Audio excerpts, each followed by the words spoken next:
Hi all, I'm Allie from the outdoor campus in Rapid City, and today we're going to be making mountain lion country fried steaks.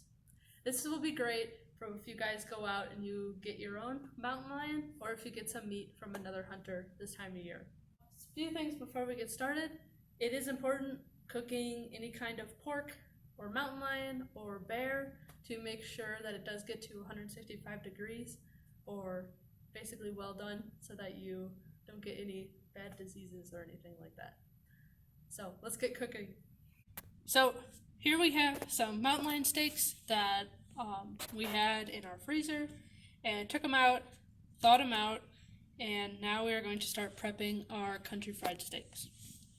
So what we're going to do first is we're going to cut them into what size you want. We're going to put them in a Ziploc baggie and use this meat tenderizer and pound them out till they're about ½ inch, ¼ inch thick, so we can bread them and cook them. So let's do that. This first little piece I think I'm going to cut into little smaller pieces.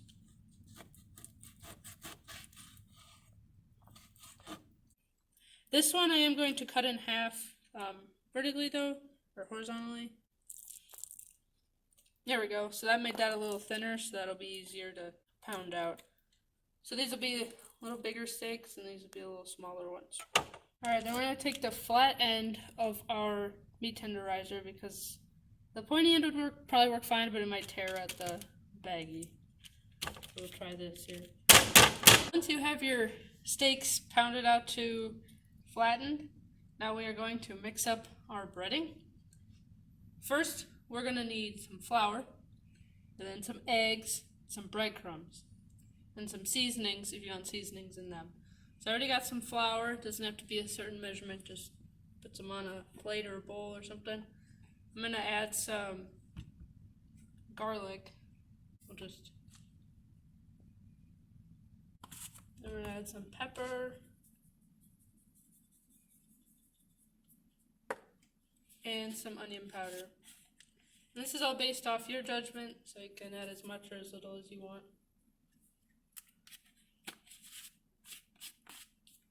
And I usually just use a fork to kind of mix it up a little bit. So next we want to prep is our eggs. I have 4 eggs here, so I'm just going to do a couple. If we need be, we can always add more. Scramble them up. Now we have our egg. Now we're going to add some breadcrumbs.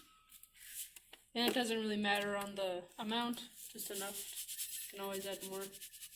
Now, we're ready to prep. First what we're going to do is take a paper towel and then pat dry our steaks. We're ready to cook them. Start with this one. So we're going to want to do flour first. Then we're going to want to do egg.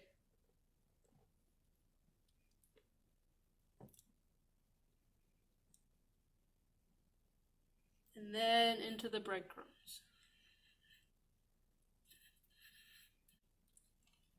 And that is how we're going to bread our steaks.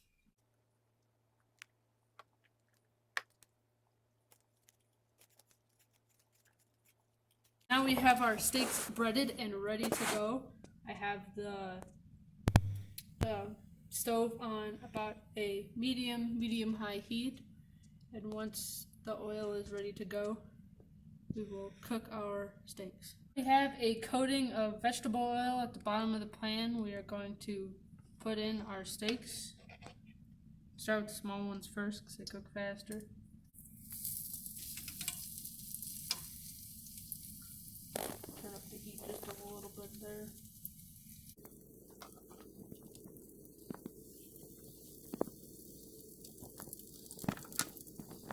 Like I mentioned earlier, you want to cook these until they're about 165 degrees, or until you know they're well done, just so you can get all those bacteria or germs that might possibly be present in your meat out.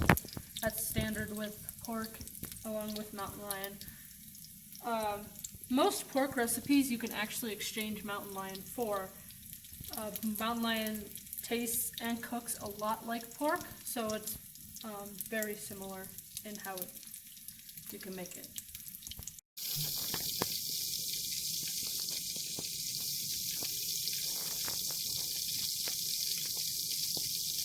We finished making our mountain lion country fried steaks. So now it's time for a taste test. Let's dig in.